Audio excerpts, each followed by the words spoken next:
Vi skal kigge på, hvordan at vi lukker op for OpenOffice og kigger på henholdsvis skriveprogrammet og på tegneprogrammet. Så følg nu godt med her. Allerførst så skal vi selvfølgelig have lukket op for OpenOffice, og jeg har placeret mit ikon her på skrivebordet, og jeg dobbeltklikker på det. Sådan.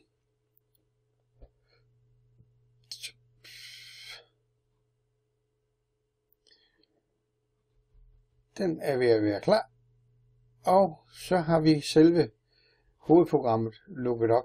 For at komme ind på den, der hedder tekstdokument, skal vi selvfølgelig klikke på tekstdokumenter. Så jeg klikker på tekstdokumenter, og så ser vi lige, hvad der sker.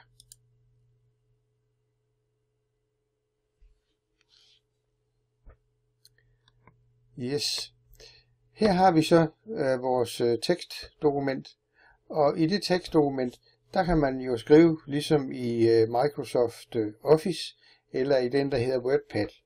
Men vi bruger den her, og så kan vi bare begynde at skrive et eller andet.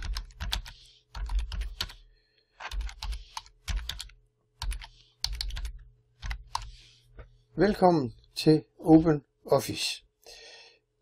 Den tekst der, den er så formateret, man kan se heroppe, i det, der hedder Times New Roman, og så i størrelse på teksten, det er 12.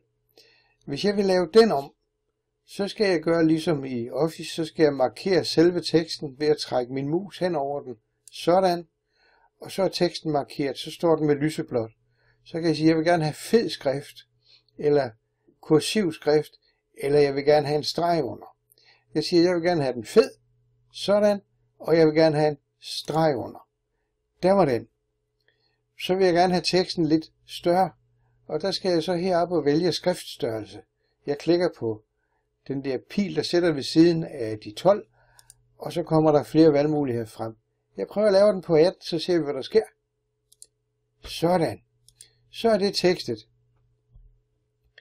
Sådan kører vi nemt på det, der hedder tekst.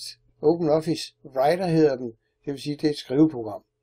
Så i første omgang, så nøjes vi lige med den her. Jeg vælger at lukke den, og så spørger den, om jeg vil gemme det. Så siger jeg, nej, det vil jeg ikke, fordi jeg skal til noget andet nu. Det var så lidt omkring det, der hed skriveprogrammet. Og nu skal vi så prøve at kigge på tegneprogrammet. Så jeg lukker tegneprogrammet op nu.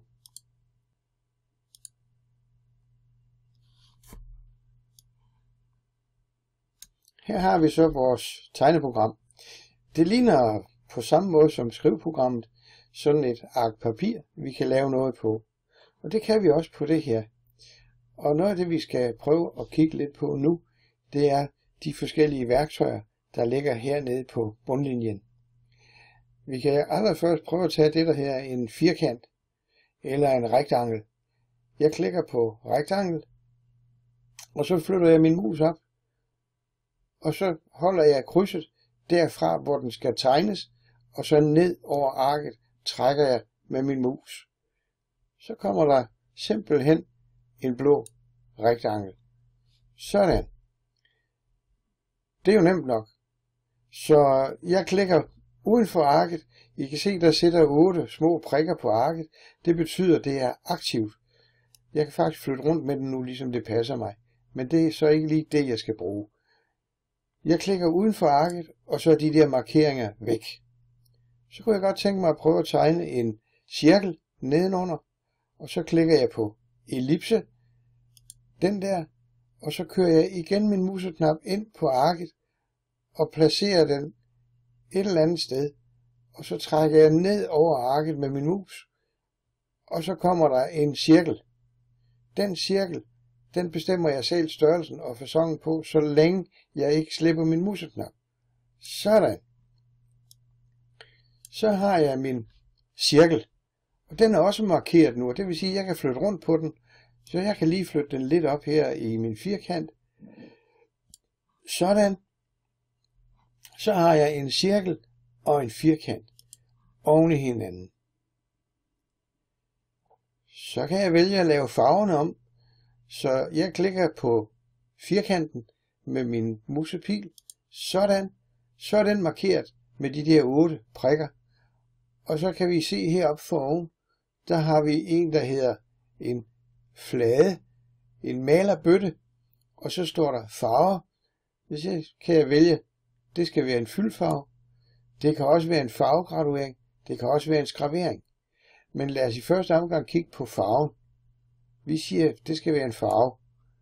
Og så vælger jeg en farve her i en palet, og siger, den vil jeg da godt lige have grøn. Sådan. Så har jeg en grøn firkant nu, i stedet for en blå firkant. Så vil jeg da lige farve min cirkel også.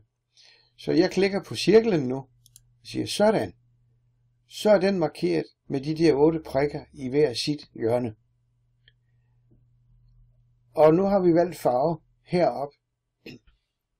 Den kunne jeg godt tænke mig at lave om og sige, i stedet for en flade farve, så vil jeg have en farvegraduering.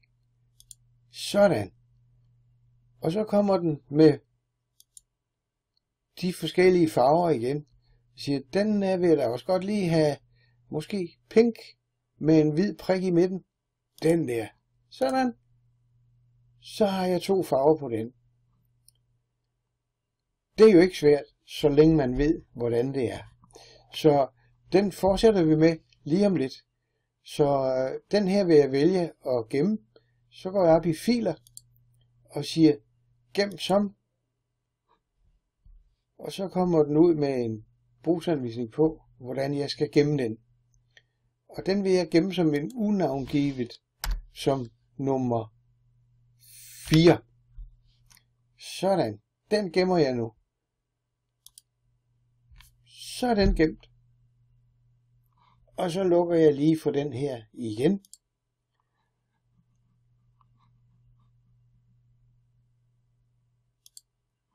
Og det var så lige en lille smule om, hvordan vi bruger de forskellige ting her. Vi fortsætter senere. Hej.